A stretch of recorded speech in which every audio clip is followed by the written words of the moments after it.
And good day, everybody, and welcome to another edition of High Heat here, presented by Liberty Mutual. Nice to have with us as we head to late April, and it's good to have you aboard as we, a little optimism, a little momentum, a little better weather, and hopefully some baseball in the foreseeable future. Here's our good buddy Craig Counsell. He, of course, manages the Brewers. He's been cooped up for a while. He's probably itching to get back too. Greg, good to talk. How are you today, pal? Okay? I'm doing great. Thanks for having me. Always a pleasure. I'm sure you've been watching a lot of old ball games, and maybe that game in '90, maybe that game in '97, 2 or 3 different times in Game 7.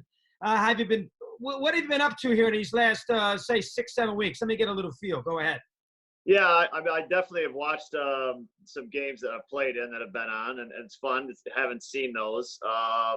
My favorite game that I've watched is somebody turned me on to Game 7 of the 1960 World Series is on YouTube, and it's famous for the Mazeroski home run, but there's a home run in there. This guy named Hal Smith hit a 3-run homer earlier in the game. Well, I've never heard that name.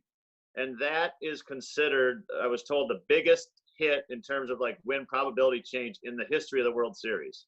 Wow, that was a huge homer in the bottom of the 8th. The Yankees tie it in the 9th, and Mazeroski hits the ball out of the ballpark. I used to know Yogi Berra well. He thought the ball was going to hit the top of the wall in left field, so he was shocked when the ball went out of the ballpark. Which is, and that World Series is interesting, Greg, because the Yankees killed them in the games that they won.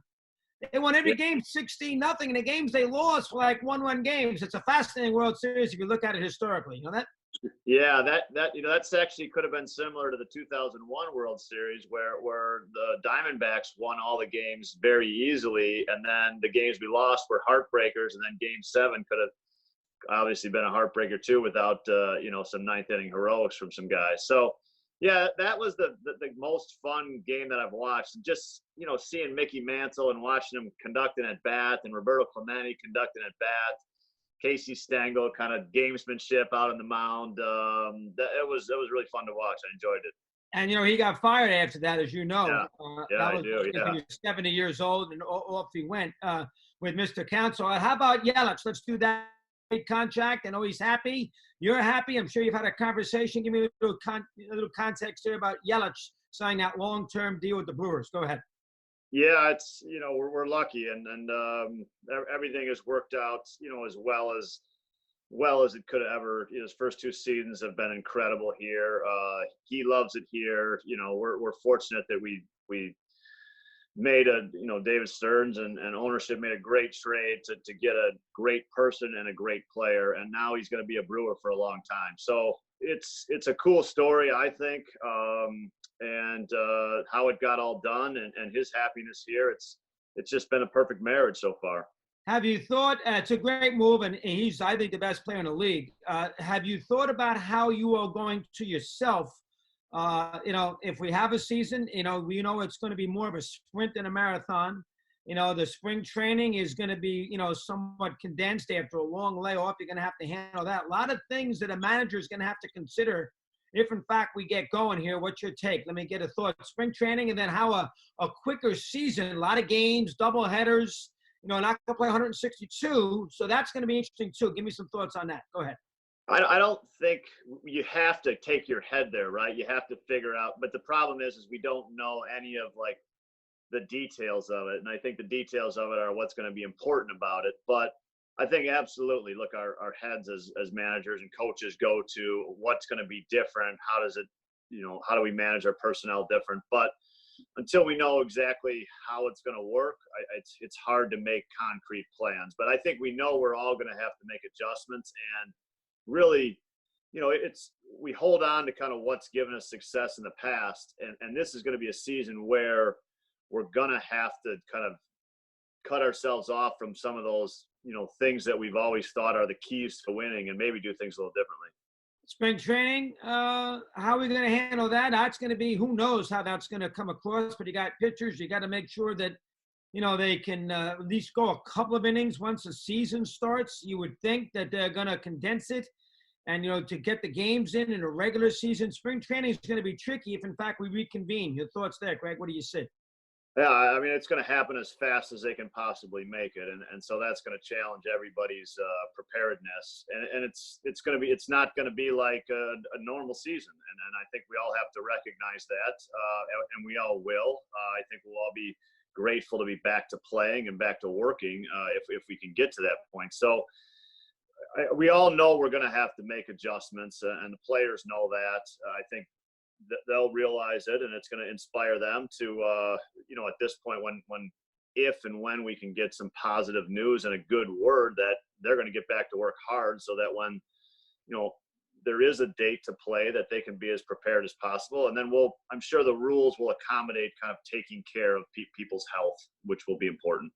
And I don't mind if they want to do anything they want experimentation wise. Go ahead. They want to start a guy at second base in the 10th inning to move these games along. They want to play 7-inning doubleheaders. I'm okay with any of those things. This is an experimental season. Take advantage. Maybe some things will stick and you can use them down the road. So I'm okay with whatever they decide. And I'm sure you too, Greg. Whatever they decide is fine by me. What's your take there?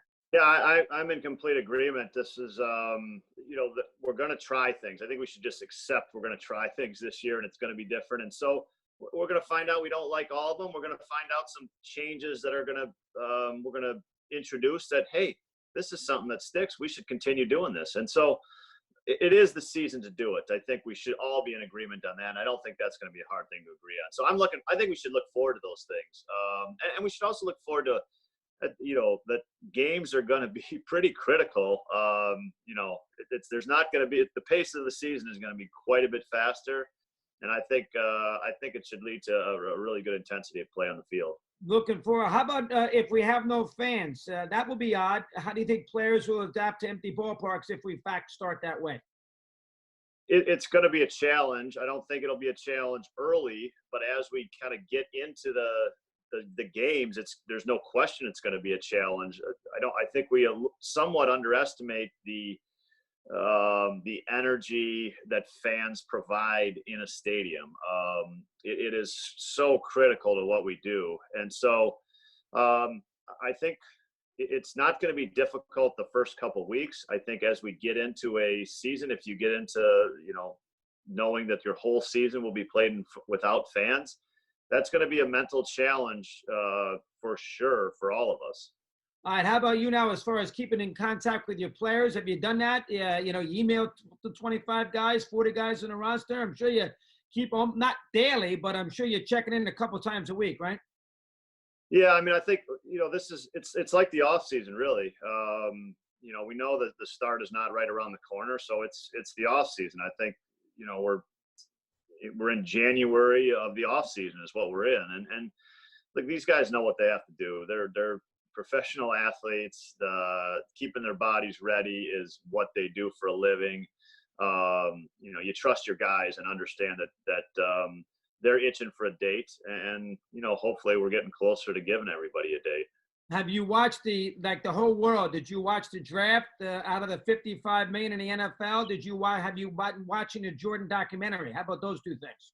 I watched I watched part 3 of the Jordan documentary last night, so I'm catching up on the Jordan documentary first. I didn't watch much of the NFL draft, but the Jordan, I did spend some time in Chicago during those years, kind of post college in the winters. So it's a thrill to watch that stuff for me and kind of remember those days.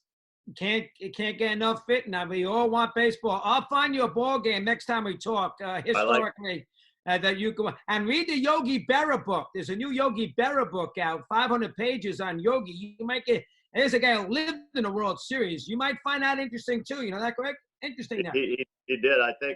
I don't know the number of World Series, but I told my kids, I thought it was 13 or something crazy number. And it's just, that's hard to get your head around being involved in that many World Series as a player.